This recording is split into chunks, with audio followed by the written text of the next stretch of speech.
Good day mga ka-astig! Welcome back to sa YouTube channel, Wally and Alex YouTube channel. Kung bago pa lang kayo sa YouTube channel, please go to subscribe, click the tiny bell para lagi kayo updated sa mga videos. Okay, isa pong mapagpalang araw, isang magandang araw. Yan sa inyo lahat. So mga kastig, meron po tayong bagong tutorial. Ano po? Siyempre bago po tayo simula ng ating pong tutorial, siyempre shoutout po muna sa ating po mga kastig. Kay Arben Ongga from Mindanao. Ganon din po kay Fabis channel. Yan, siyempre po, di po mawala ito po mga kabataan na meron po silang channel na Team Lifestyle. Ayan, from San Pablo City. Ito po mga kastig, supportan po natin itong mga kabataan ito. Subscribe po natin, share natin. Share natin kasi ito po yung ito po mga kabataan ito po yung silang gumagawa. Meron po silang tutorial about sa mga gadget po sa pangsisisid sa ilog at dagat po. Team Lifestyle, ayan po yan sila. At siyempre po, di po mawawala si Rowan Jake Tolentino at kay George Ace Aguanda from Bacolor, Pampanga. Si Marine Torres Alfredo Banyas. Ito po yung mag-asawa from Mayhay Laguna po. Nakastig. Subscribe po natin sila. Supportan po natin ang kanila pong channel. Ano po? Marine Torres Official. Sila po. Nakastig. Punta po natin sila. Subscribe po natin. Siyempre ganun din po sa Army Guild from Alyosa, North Cotabato. Ito po. Nakastig. Siyempre po kay Contigo Ray. Ayan, sa lahat po, Kastig, sa inyong walang sawang pagsuporta. Dako po tayo about sa ating pong ginagawang tutorial. Po yung ating container tank kung saan, Kastig, pag ating pong ginagamit ang ating container tank at ibinabaliktad po natin, hindi po may iwasan, nahuhulog po yung ating pong alcohol. Napunta po sa ating pong body chamber. Kung saan nandun po yung dalawa nating solid wire na naglalabas ng voltahe ng kuryente. Pag po napuntahan nyo at nalunod, basang-basa, hindi po puputok yung po pinagmumulan ng pagpalya ng ating pong toy gun. Siyempre po, kailangan po, yung ating pong laging ginagamit, tulad po yung sinasabi ko sa inyo, yung dalawa pong solid wire, kailangan po, yun po ay laging malakas. Ano po, lagi po tayong, pagbibili po tayo sa mall o sa palengke, lagi po natin tetestin. Kailangan po, kada click, nasindi po agad-agad. Ano po, nasindi po agad-agad yung kanyang apoy. So pag nag-click tayo, pumapalya, huwag nyo na pumili nyo. Automatic po yung papalya po yung inyong pong toy gun. Ano po mga kastig? Okay, gagawin na po natin mga kastig yung ating pong bagong version na aking pong idea. Ano po? Papakita ko po sa inyo yung ating pong mga materialis na gagamitin. So, ito po yun. Okay, ito po yung coupling na 40 mm. Yan po. Tapos, kailangan po natin ng cap. 40 mm din po ito mga kastig. 40 mm. Tapos, kailangan po natin ng connector.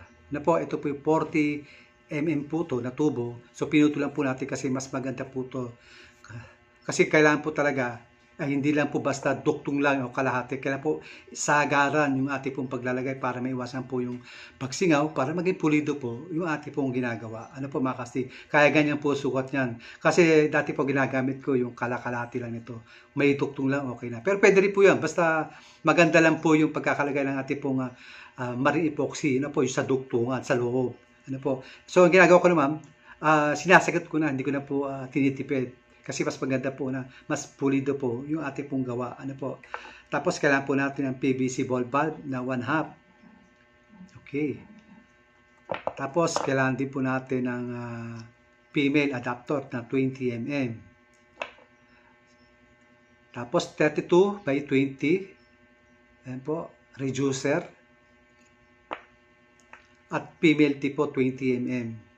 Tapos, kung napapansin nyo, meron po tayong nakakabit na po ito na 20 mm. Ito po yung connector na nagsisilbing duktungan, na po ginagamit ng duktungan. Ayan. Tapos, kailangan po natin ng 3 inches po na PVC pipe. Ano po? PVC pipe po ito na 20 mm.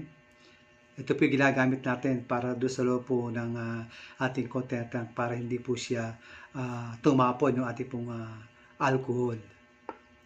Kahit po ating ibaliktad, hindi po siya matatapon. So, ito naman po yung ating male adapter na 20mm. So, simulan na po natin mga kastig. Okay. Okay, dito po tayo magsisimula sa pinaka-cap. Ito po yung ating pong 40mm na PVC. Ayan. Pasok po natin dito. Okay. Pagkapasok po niyan, siyempre, automatic na po yan. Pag gagawa po tayo, meron na pong super glue yan sa loob, yung mga panabe. Saan po natin ipapasok ko yan. Sagad po yan hanggang puwitan. Kasi dati po, hindi po sagad yan eh. So, hindi na po, pag gumagawa po kasi ako, gusto ko yung talagang yung sigurado tayo na pulido. Kumbaga, yung hindi po talaga siya magkakaroon ng problema. Tapos, after po niya, lalagay po natin yung pinakatulo, yung pinaka marine epoxy, ano po, pinapalibutan natin yon. After po niyan, paglagay po natin ng tawag dito yung marine epoxy, pag tuyo na po yan, apply po natin ng super glue. Siya po yung parang magsisilbing, para mas patibay, magsisilbing nakalaminate sa plastic, hindi po siya kayang tunasin. Ano po? Pero pwede rin pong wala. Pero ako po, kasi pag gumagawa ng container tank, sa lahat po, kahit sa loob ng body chamber, ina-apply ko, yung pinapatungan ko po siya ng super glue para mas makasigurado po kung matibay po yung pagkakagawa at pulido na po. Wala po tayong, kumbaga, mag-aalala tayo na magkakaroon ng tagas o sasabog. Mas maganda po, lagi po tayong sure ball kung gumawa. Tapos kailangan po natin ipasok tong 40mm. Ano po? Pasok po natin, duktong po natin dito. Ayan po yan, mga kastig. Siyempre, ganun din po yung duktungan po niyan. Lalagyan din po natin ng marine epoxy, yung palibot. Ano po, lahat yan. Silyado po yan. Pagkatapos po niyan, papasok po natin. Ito pong ating 32 by 20. Ano po, dito po yan sa loob. Okay. Okay, ganyan po yan. Kastig, kung napapansin nyo po ito, ayan. Kung ano po itsura nito, ganun din po itsura niya sa loob. Yung pag-apply ng ating pong marine epoxy na po, ng all-purpose na po. Tapos saka dito po natin, i-apply po natin yung super glue. No, mas matibay po kasi parang laminate po yun. Di basta-basta kayang tunasin o kaya baklasin yun. Ano po, kasi gawa nga po ng nakabalot siya rito. Silyado siya. Ano po. After po niya, makasig, papasok po natin itong ating pong pinaka PVC pipe 20 dito po sa ating female. Sa ating pong papasok po natin itong PVC pipe 20mm na may sukat na 3 inches dito po sa ating male adapter po. Ayan, papasok po natin yan. Automatic, siyempre, lagyan po natin ng super glue po yan. After po yan, dito po yan. Papasok po natin dito sa loob. Okay, mga kastig. Ano po?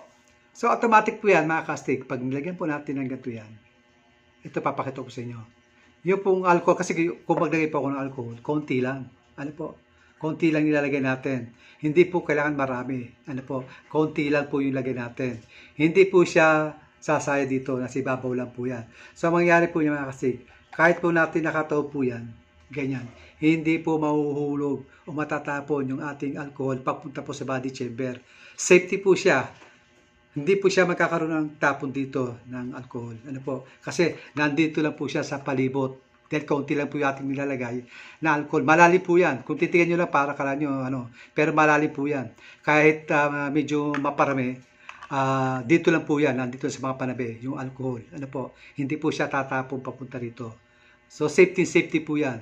Hindi po, wala po tayong pagpala kapag ganito yung gagawin natin. Hindi po malulunod yung ating igniter. Okay. Tapos po, mga kastig, kung napapansin nyo po, may iksi po yung aking, pinutol ko po ito. Okay. At ito po female T, pinutol din po natin. Maging yung ating pong mga female adapter at male adapter, pinuputol ko, pinaiksi ko po para maiksi lang po yung ating, kung napapansin nyo po, mga kastig, ito po, wala pong putol to. Mahaba po siya. So, ang purpose po nung ginagawa ko na pagputol, para po pag-pump natin ng alcohol, yung ating pong pump balloon, pasok po agad sa ating pong body chamber. Hindi po katulad ito, napakahaba po, bago pa po makarating yung kakunti po. Kaya nagkakaroon po tayo ng pagpalya. Kasi kulang po sa supply. At ito rin po yung nagiging dahilan natin kung bakit mahina yung ating pong toy gun dahil nagkukulang po tayo ng supply dahil sobrang haba po. Sobrang haba po nito. Dapat po pinuputol po yan. So ngayon lang po tayo nagkaroon ng pagkakataon na gumawa ng tutorial. So matagal ko na rin po ginagawa to. Hindi ko na po magawa ng tutorial dahil sa dahil po ng aking ginagawa. May trabaho po tayo dahil kong alagang mga manok. So tuloy po natin mga kastig. Ganito po yan. Ganyan po gagawin natin. Okay, iano po natin to. Papasok po natin to. Papasok po natin to dito. Ayan, plastic. Yan, sure po natin, pag gagawin po tayo, sure po natin na pantay po yan. Ano po, para pag kabit natin sa ating toy gun, naka-align siya. Ano po, tuktong po yan. Ayan po yan. Ganyan po yan, kaiksi. Maiksi lang po siya. Kaya lang po, ganito lang po talaga kaiksi mga kasi. Para pag pump po natin, pasok po agad, pasok po agad yan sa ating body chamber, yung pong alcohol. Ano po, kasi ito napakahaba po nito. Kung napapansin nyo po, napakahaba po. Ayan. Ayan po. Sobrang laki po nung haba. So, pag ganito po gagawin natin, napakabilis po ng proseso. Pag pump po natin, automatic, pasok po agad yung ating denatured alcohol. Ano po, ating Grandmaster o kung ano man yung brand na gamit nyo. Ano po mga kastig. Tapos mga kastig, ito po yan. Papasok po natin dito sa ating po container tank. Ayan po yan. So, ganito po yan ang mangyayari yan. Pag po ipinataob natin, napataob yan, ano po paggamit natin. Ito po mga kastig, pinuputol ko rin po ito. Ano po, pinuputol ko rin po ito para miksi. Sa ganun din po ito, hindi ko lang po naputol. Ano po? Pero kung gusto yung putulin, pwede rin, hindi. Ano po? Ganyan po ang forma po niyan. Ayan po yan mga kastig. Kung i-compare natin dito. Ano po mga kastig, napakahaba. Ang laki po ng kaibahan. Yan po yung puto, may mga putol. Ano po mga kastig. Pag po gagamitin natin ito, hindi po matatapon. Yung ating pong denatured alcohol. So ganito, katulad po ng mga gawa ko. Mapapansin nyo. Ito po mga putol na to. Putol na po yan. So kaya pag nagpapump tayo, tulong sa atin para hindi po magpalya yung ating toy gun. Ano po mga kastig? Ayan. Ganun din po to. Mga kastig. Ganun din po to. Ayan. Putol din po yan. Ayan. Mas maganda po yan mga kastig kung ganito po ating gagawin. Hindi po siya napuputol. Ano po mga kastig? Yung po isusunod po natin mga kastig, yun ang pong proseso. Ano po? Yung proseso po, nung paglalagay po ng masking tape, yung pag-apply po natin ng masking tape sa ating pong barrel, kung saan ang ginagamit po nating barrel ay full cortain na 1/2 na sakto lang po yung ating pong impelled marble. Ano po?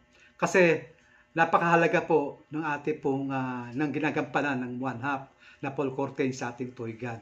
Hindi po natin kailangan maglagay po ng laktaw, napakahaba po ng laktaw. Ano po? Gagawin po natin yan sa susunod po nating tutorial. Ano po? Para hindi po tayo pumapalya o yung ating pong direksyon ng ating toy gun, yung bala, hindi po paiba-ibang direksyon. May pababa, may pataas, may pasalisi. Kasi dahil po sa pagse-setup natin ng barrel. Ano po? Kung saan doon po dumadaan ang ating pong impelled marble, yung pong bala. Napakahalaga po nito mga kastig.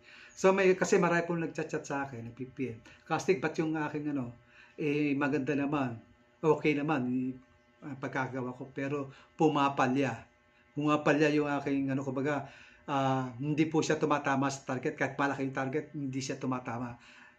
Isa po ang dahilan yan, ang dahilan po, yung pag-apply po natin ng masking tape sa ating pong full cortain. So susunod po natin yan. Iniisa-isa lang po natin yung ating pong tutorial para lubos po natin masundat na magawa ng mas matibay. Ano po mga kastig? Ayan po, at marami po salamat sa inyo pong walang sawang pagsuporta. Ayan, Wally and Alec, Kastig Vlog. Please subscribe po mga kastig para lagi po kayong updated sa aming pang mga latest pang videos na gagawin. So marami po salamat sa inyo and God bless sa inyo lahat.